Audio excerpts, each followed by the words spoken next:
we've been in this series Yes. called Weeds in My Garden, where we've been talking about mental health. And the concept isn't just talking about mental health, it's being honest about mental health. Yeah. And I would imagine over the last 5 weeks, you've had no questions and no one has had any wonderings past the 30 minutes you get to talk to them, not with them. And they're like, wow, Luckily, it completely solved everyone's problems. They're all fixed now, and we can move on to something I'm else. really proud of you. So that's a wrap on this video, and let's just call it a day.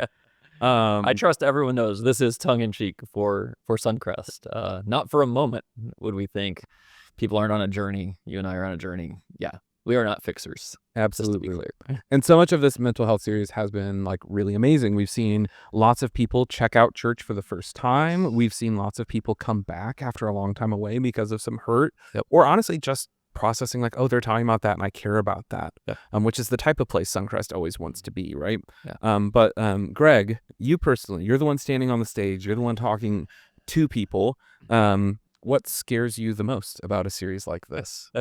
Well, the fear is in advance of the series, during it, and even now after it a little bit. So I'll say my biggest fear personally is that I'm going to misspeak in some ways. It's such a sensitive topic in people's lives, and rightfully so. This comes out of trauma people have experienced.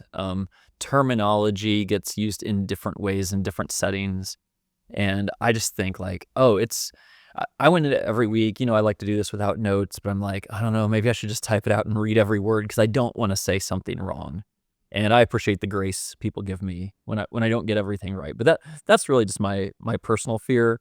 I think one of the tangible fears I have, because I love next steps in people's lives so much, is that in every message, but especially these, I'm running a thin line of I want to build a bridge to resonate with you. I actually don't think you'll be ready to take any next steps if you don't get the sense that the scriptures understand your situation, that the church understands your situation, that you feel seen and known. But it is possible. This happens all the time when we're trying to lead people, that it stops at feeling seen and known. And we can actually just kind of wallow in the pain. Right? Because people really have been through some very difficult situations, some traumatic situations. And one of the images I always try to use in my head is, hey, everyone's been dealt a hand, right? And we have not all been dealt the same hand. Right. I'm actually a person who is very aware I've been dealt a privileged hand. I have a great family growing up. I have lots of support in my life. Like, I don't live what other people live, and others have been dealt much more difficult hands. And then there's the other piece, which is we are all responsible for playing the hand we were dealt. So as much as I want to resonate with people's pain, I do absolutely want to call every single person to say, okay, so what is your step in this? I want you to feel good that a church knows and loves and sees you, but it's not going to help anyone if we don't each take some responsibility, again, with a hyper awareness that some people are in positions to take more responsibility than others. So I just don't ever want to live completely on either side of you were dealt a hand and you play the hand you're dealt. So it can't be all about what you need to do without understanding where you are, but it can't also be, oh, they understand where I am, so there's nothing I need to do. So I'd imagine in some ways, like that makes it hard to then convey some of that nuance, like as you are, like so oftentimes we candidly say like, you're talking at people, like I'll gently say, it's like, you're talking to people, like, and there's only so much like it can and can't do when you're on stage in front of people. Can you talk a little bit about that? I mean, some of you have heard me say before, although I know the message is a monologue, I like to picture it as a dialogue, right? I've sat, over 20 plus years, I've sat in my office with lots of people, and I almost imagine the message needs to be that, where what happens when I sit down with people? I listen first, right? And I really want to know what's going on in their life and what's happening. And part of the opening parts of a lot of my messages are like, I want you to know I'm listening, right? Even though you didn't get to tell me your personal story, But I sat with someone yesterday, and at the end of our conversation in my office, I said, all right, here's what you need to do. And she looked at me and she's like, thank you. She's like, I've actually been to lots of counselors and they listen to me, but they don't ever tell me what to do. Mm. And I'm like, well, you're never going to have that problem with me. I will tell you what to do. But it was also like, no, I don't just need someone to sit with me in it. That helps. I want you to know, like, but I need you to lead me somewhere Mm.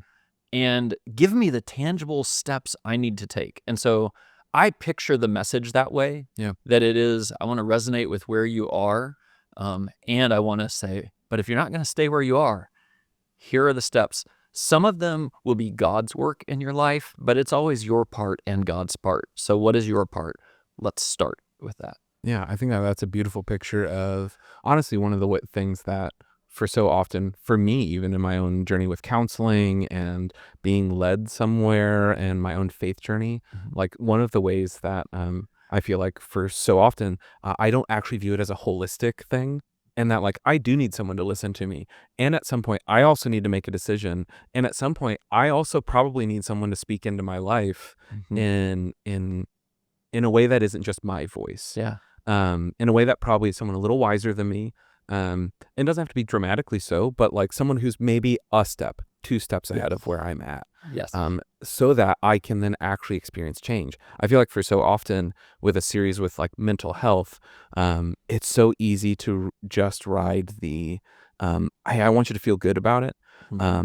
But the mission of Jesus actually isn't to just feel good about it. The mission of Jesus is to be transformed into something entirely different than what you would choose on your own. That's right. And so I just think that there's this needle to thread that is so hard, that if all you're doing is coming to listen and coming to just feel the feels, you're going to miss out on what actual transformation in your life can look like. Right. Yeah.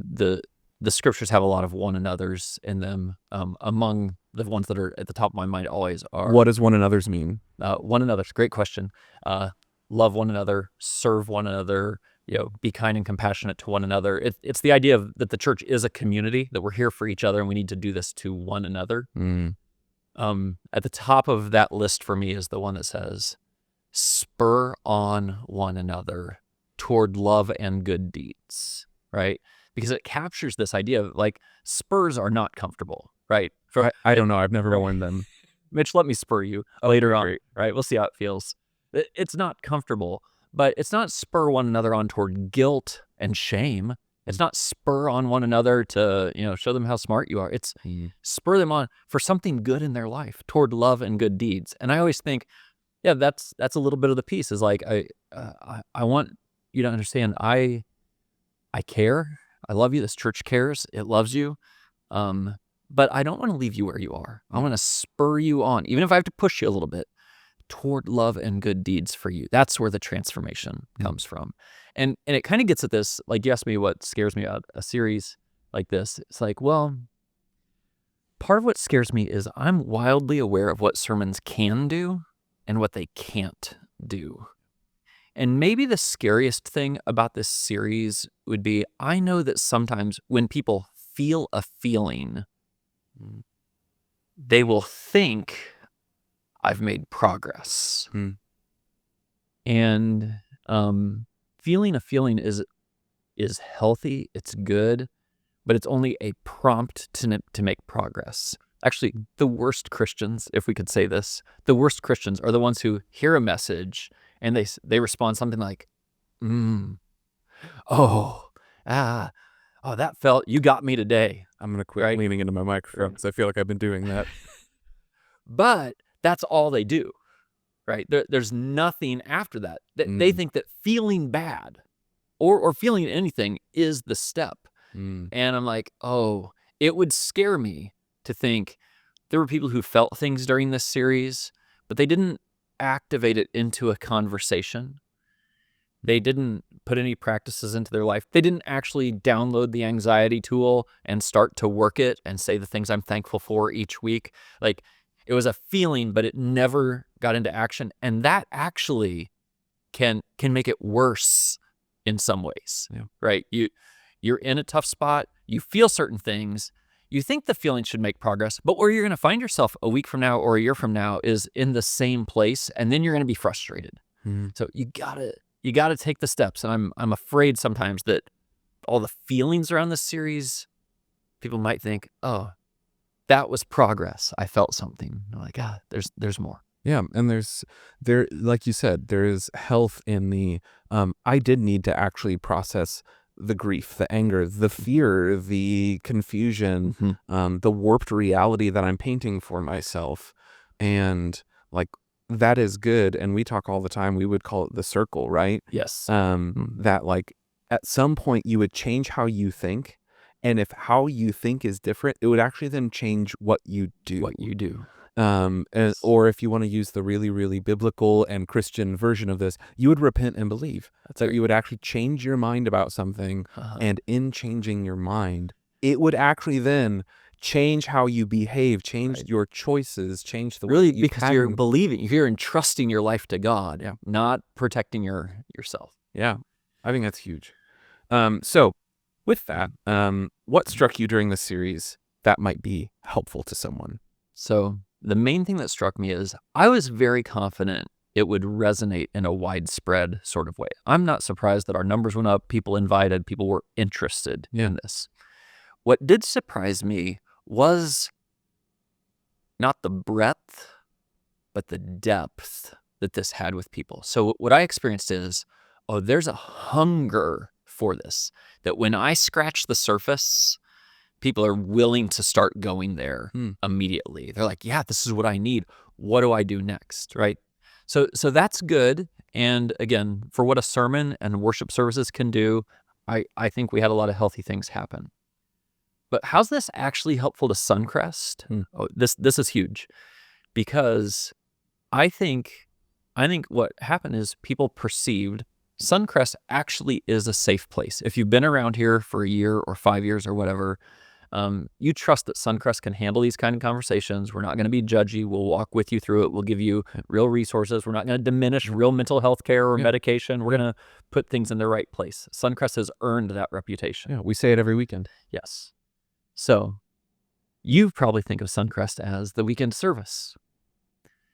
I think of Suncrest as you, whoever's listening to this, whoever the people are, you, Mitch, and everyone, all 1,600 other people who are here on a weekend to talk about suicide and self-harm.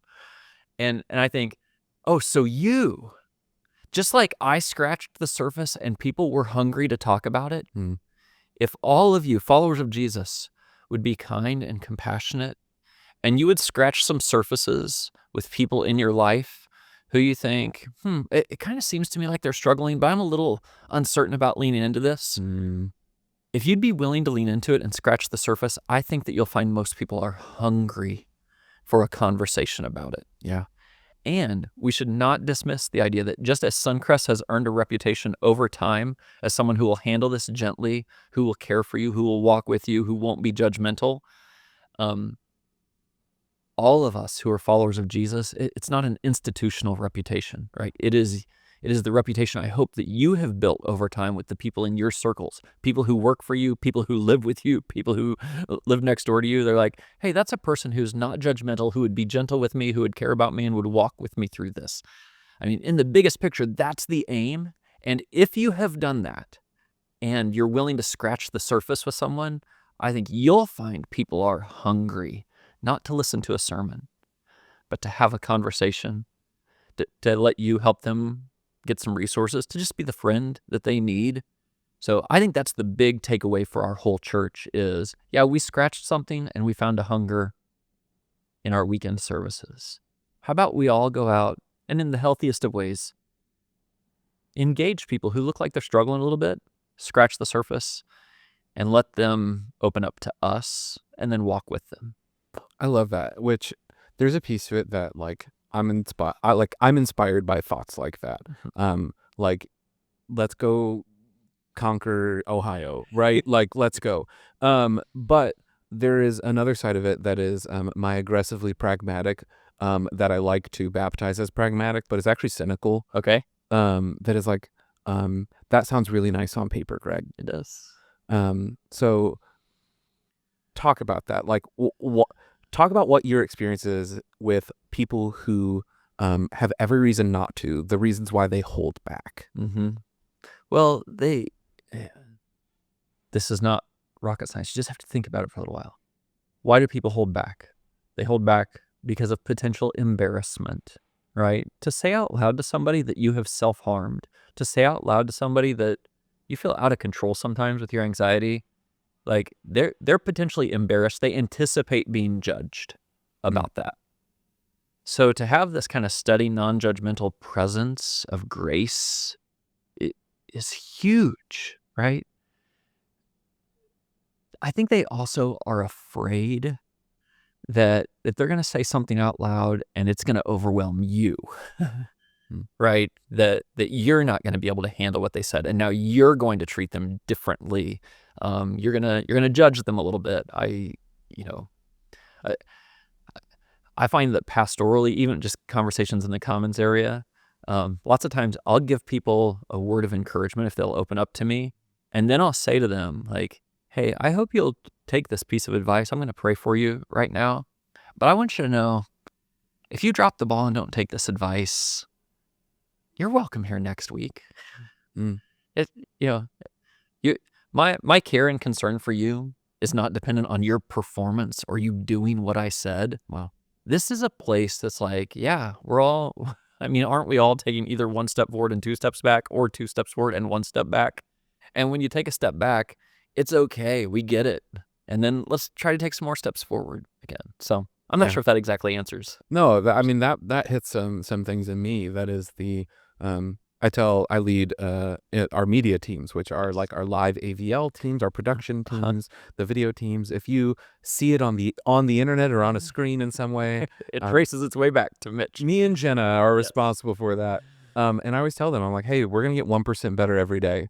And 1% is an average, actually. So there's going to be days that we hit 100% better, and then days that we hit negative 99% worse. Yes. And we just have to aim at like, hey, if we're 1% better, that's cumulative growth. Like, because 1% gets bigger every time you add 1% to it. The other side of it too, with the ability to have those conversations. I know I was one of the people at the stage through most of the series. And I had a very direct conversation with someone where they were like, Mitch Wright abridged version of this for anonymity is I'm an old woman and I've never told anyone that I self-harm. Still to this day. And the stereotype is this is a moody teenage girl problem. Right.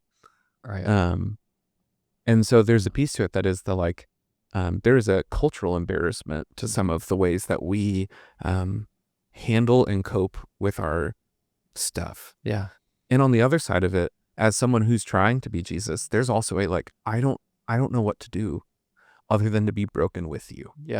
And at times, like pointing to the hope of Scripture, like it can so easily come across as flippant.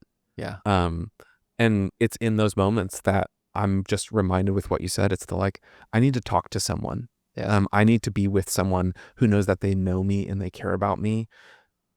Getting it out is important, but the relationship and moving towards that in a healthy way where you can look someone in the eye and say, I know that you love me and that you care for me.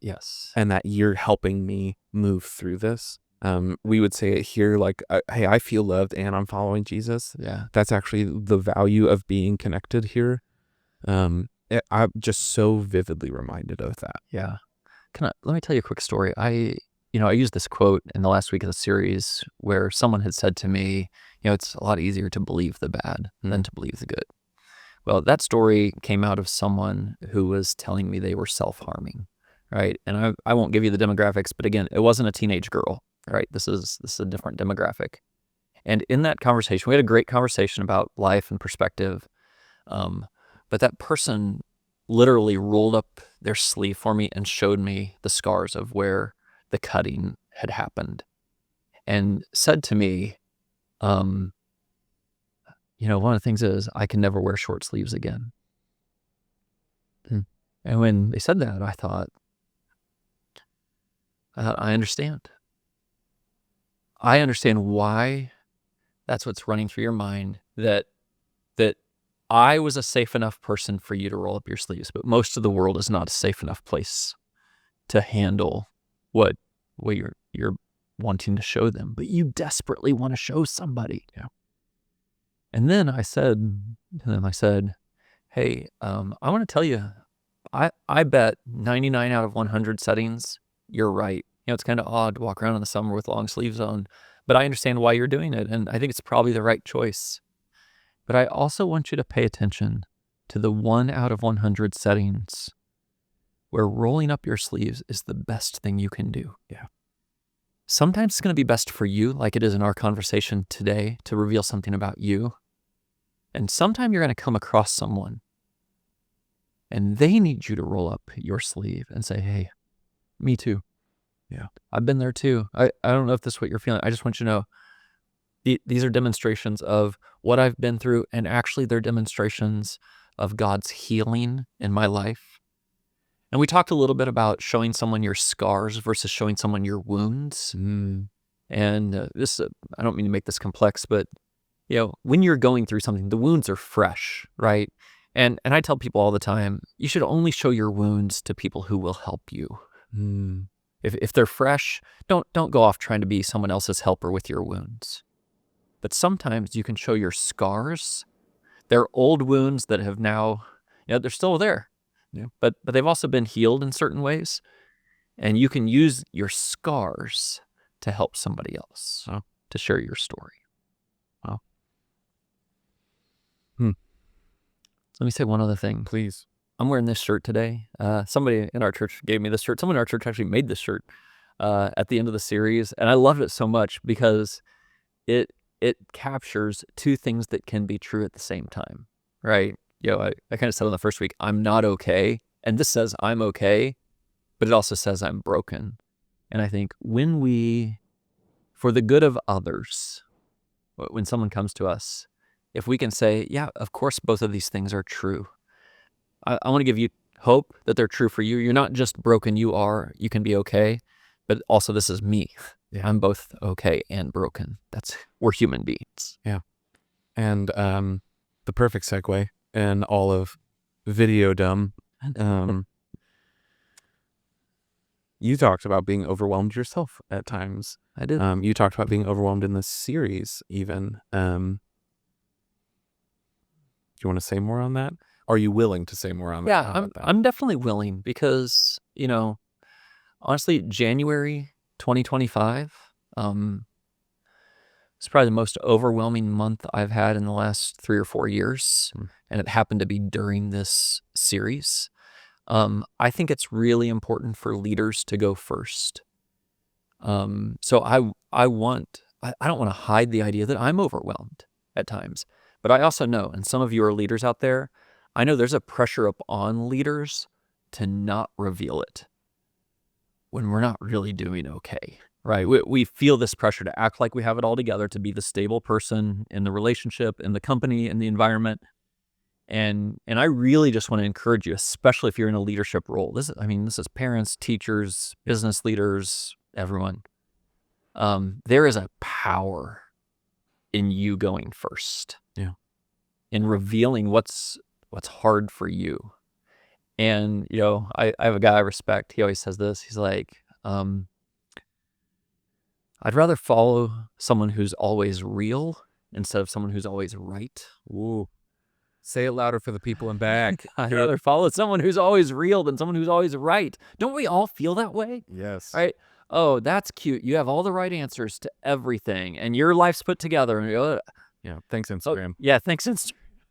So I'm like, no, actually, I need to see the hard parts for you. You going first opens up the opportunity for me to go second. I tell our group leaders, our serving team leaders this all the time. We want people in our groups and teams to tell us the real tough stuff in their life. Do we really think they're going to do that if we didn't tell them the tough stuff in our lives?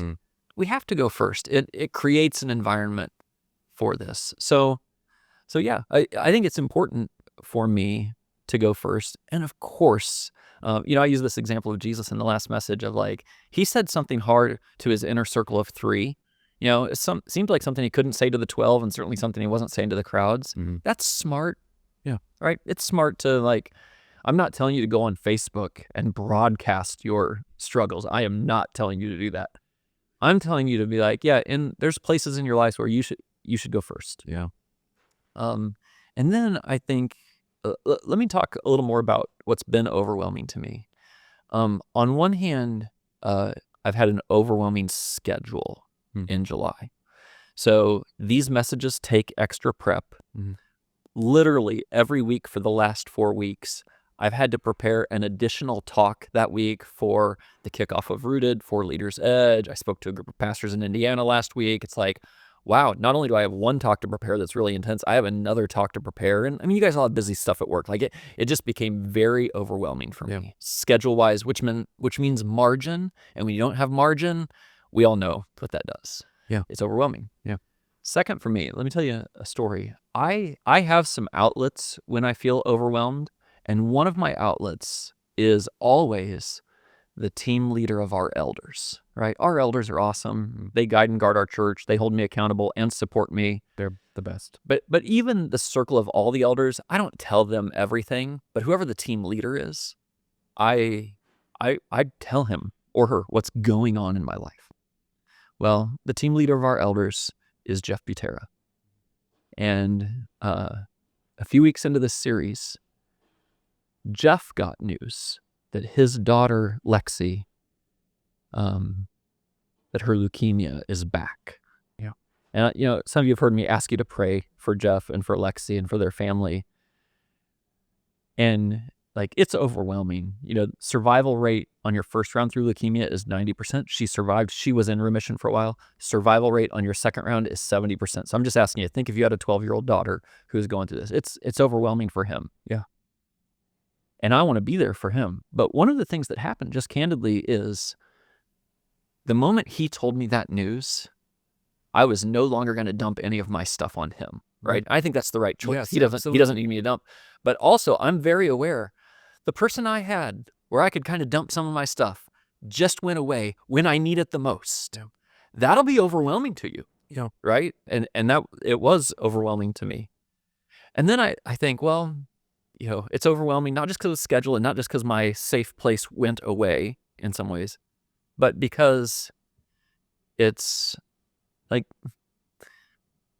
I embrace the idea that I don't just carry the weight of my life, I do carry the weight of other people's lives. Sure. But in this series, those weights all got heavier, right? It was more conversations. People wanted more appointments. People wanted to tell me about tougher, more emotionally difficult things. Yeah. And at the same time, like, I know you all think, like, of course the church is doing that to me, but in my extended family, who do you think they call when they're having trouble with their son, with it? Like, they call me, right? And I want to do that. I want to be that person in their life to walk with them and help them carry that load. Yep. But it's like, oh my goodness, like stack Yeah. with tough, heavy stuff. Yeah. And if somebody can't say, hey, I'm not sure I can carry all this right now. Right. I'm a little overwhelmed. Yeah. Then you won't. You'll collapse. Yeah. You go from feeling like a brick to a pizza box. Yeah.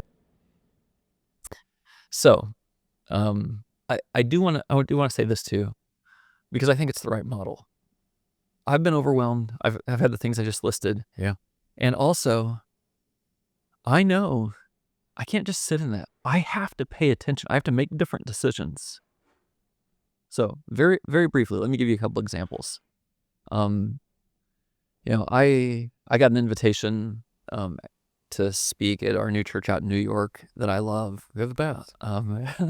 They love me, and I love them. Greg's a celebrity there. And I am a celebrity there. Do you know how much I want to say yes? I want to say yes. When they call the best. Greg, will you come speak for us? Absolutely. And I looked at my calendar and I'm like, oh, look, they have a Thursday night service. They have a Sunday service. I'm actually already off that Sunday. You know why? Because it's the week after spring break and I'm going to spend that week at my in-laws' place in Florida with my family. Yeah. And I started to think, I could probably fly to New York from Florida Thursday morning, preach there Thursday night, fly back to Florida on Friday, and then go back out there on Sunday. I could probably do that. You definitely could. You can do anything, but you can't do everything, my friend. But these are the pressures we feel, right? I'll just say they're the pressures I feel. And this morning I emailed Lou, who I love and I want to say yes to, and said, "Sorry, buddy, I can't do it." Yeah. Like, it's for my schedule, for my margin, I can't do it. Yeah. Right. When Jeff Butera went away as my safe place to dump some of my stuff, I have to say, all right, so who else is out there that I can do this? And this past Monday, I had a 2.5-hour lunch with a guy who's another safe place for me, and he got it all. And he got voluntold this is about to happen to him. Yes, but again, my point is, like, I do know myself, and I know how this works. So it's like, it could be, oh, that place went away for me to talk. Now I'm just stuck. That's it. This is reality now. But you have to find a different place. And sometimes it's risky, but you have that. And then I think, like, just in terms of all the overwhelming stuff that comes my way and me wanting to help other people with their loads. During this series, I know this is frustrating to some people, but I cannot take every phone call that comes in that says, "Hey, I'd like to sit down with Greg," or "I'd like Greg to call me back," or those sorts of things. And there's even a little pride in me that thinks, "Oh, Greg, if you were a real pastor, you should be able to handle that." But I can't. And frankly, as you know this, Mitch, we have some great pastors on our staff who are better at these conversations than I am. Absolutely. And I understand why the person sitting there might think, "I want to talk to Greg. He's the one up there. He's the one who seems trustworthy. He represents this." Yep. But, I have to hand off some of the weight to other people who are perfectly capable of handling it, who I can delegate to, who actually I've invested in, raised up for this. And I think in your own situations, when you face being overwhelmed, it can run into stuck, but you have to start saying no things in your schedule. You have to start saying yes to, like, who else can I, dump my stuff on? And you have to start saying, I actually have to raise my hand, and as much as I know it might even disappoint some people, I have to be realistic about the amount of weight I can carry. Yeah. And hand things off to other capable people. Yeah. That's so real. Yeah. So with all of that, we've wrapped up 5 weeks. Mm-hmm. What's the thing that concerns you the most with wrapping up the 5 weeks and looking ahead to the next 5? Well, can I say mine? Please. Yes. We had so many people walk through our doors, because of the topic. Mm-hmm. And the topic is, I'm glad people are interested in it. I'm glad you're interested in it.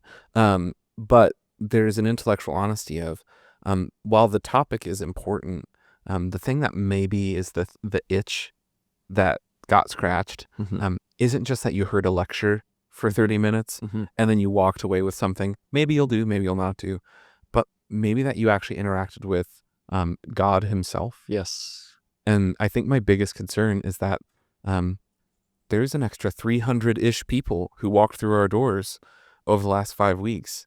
And the idea that, like, I got my fix and I'm done. Yep. Check that box. I checked the box for the year. I did my New Year's resolution. Yep. And I went to church. Yeah.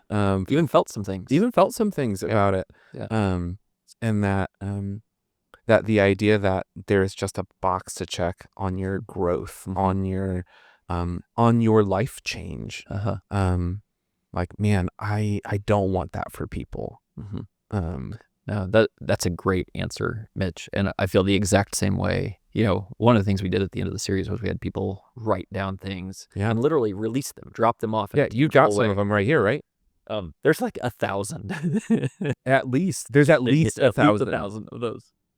And, I started leafing through them, and it moves me what people are writing and leaving behind. But to your point, okay, lots of people went through that exercise on the weekend. They left behind very specific things, some very specific sinfulness, some categories like perfectionism, things I mentioned. Yeah. I'm like, okay, that was step 1, right? That was not like we wrapped this up. Yeah. I always want to activate these series and say, like, hey, we cracked some things open and you started a journey, But in the world we live in, move on to the next thing, move on to the next thing, move on to the next thing. That's my fear about the series, is that all the things that are over here, it's like, okay, so how's that going on Wednesday? How's that going 2 weeks later? Did it just disappear into the fog of life? Yeah. Or is it like, no, I began something and I'm going from here. And I will say this, I'm starting this new teaching series called Me and My Big Mouth. I've never felt that before in my life. Never once. And, mental health is not, separate from relationships. And Me and My Big Mouth is a relationship series. And it is a relationship series for you, not for the person who's sitting next to you. For me? Yeah, for you in particular, Mitch. Okay, you're the picture in my mind when I'm writing these messages. I love that. Actually, not true. I'm the picture in my mind because it's me and my big mouth, right? Yeah. But, you'll hear me say this on the first week of the series. This isn't, your wife and her big mouth. This isn't, your son and his big mouth. This is me and my big mouth. Yeah. And your relationships, they'll get better. Yeah. Right. If we pay attention to the great wisdom of the scriptures. And I can't wait to share that with you. And I love this because some of the mental health stuff is like, hey, this resonance. Yeah. I feel something. Me and my big mouth is, you're going to do something Yeah. all 4 weeks. And this is for you to do, not for someone else to do. Yeah. So I hope you join us. Yeah. And we're going to continue on trying to figure out how to live like Jesus. So thanks, Greg. Yeah. Thanks, Mitch. Appreciate it.